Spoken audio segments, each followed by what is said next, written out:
નમસ્તે મિત્રો, કેમ છો? મજામાં છો તમે બધા? આજે આપણે વાત કરીશું સ્પર્શ સ્કિન ક્લિનિકની, જે મોરબીમાં છે, ડોક્ટર જયેશ સનારિયા સાહેબ. હવે હું તો જયેશ સનારિયા સાહેબના કોન્ટેક્ટમાં છેલ્લા 5 વર્ષથી છું, પણ જ્યારથી હેર ટ્રાન્સપ્લાન્ટ ટ્રીટમેન્ટ સાહેબે સ્ટાર્ટ કરી છે ત્યારથી મારો અનુભવ હું તમને કહું કે મારા ડૉક્ટર મિત્ર છે બગસરા, ડૉક્ટર એસો સુમરા સાહેબ, એને ફર્સ્ટ ટાઈમ મેં રેકમેન્ડ કર્યા હતા જયેશ સનારિયા સાહેબના ક્લિનિકમાં, અને ત્યારે એને હેર ટ્રાન્સપ્લાન્ટ કર્યો અને રિઝલ્ટ બહુ સરસ મળ્યું. અને પછી મારા ફુવા છે યુએસમાં, અને એને યુએસની અંદર ઘણી જગ્યાએ ટ્રાય કરેલી છે હેર ટ્રાન્સપ્લાન્ટ ટ્રીટમેન્ટ માટે, પણ એ લોકો ત્યારે અહીંયા આવેલા હતા રાજકોટની અંદર, અને પછી એ લોકોએ મને કોન્ટેક્ટ કર્યો મારો કે મારે હેર ટ્રાન્સપ્લાન્ટ કરાવવાનું છે.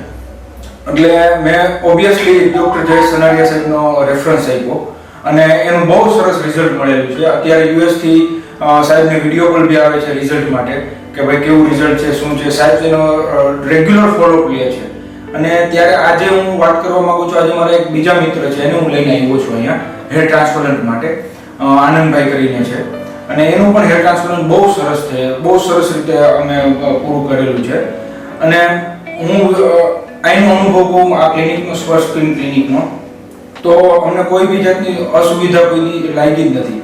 કેમ કે અમે અહીંયા હું સાથે આવું ત્યારે અહીંયા જમવાનું, નાસ્તો, બધી વ્યવસ્થા પૂરતી કરે છે, અને પેશન્ટને બી કોઈ જાતનું એવોર્ડ કંઈ કરે નહીં, અને પેશન્ટને બી કોઈ તકલીફ પડે એવું કંઈ થતું નથી. એટલે હું બધા મિત્રોને વિનંતી કરું છું કે હેર ટ્રાન્સપ્લાન્ટ ટ્રીટમેન્ટ માટે મારા રેફરન્સ પ્રમાણે સ્પર્શ સ્કિન ક્લિનિકમાં તમે એકવાર મુલાકાત લ્યો અને તમે જુઓ એનો રેફરન્સ કેવો છે, સાહેબનો નેચર કેવો છે, સાહેબના મેડિકલ સ્ટાફનો નેચર કેવો છે. મેડિકલ સ્ટાફનો નેચર બી બહુ સરસ છે, અને સાહેબના સ્ટાફનો નેચર બી બહુ સરસ છે. Thank you very much.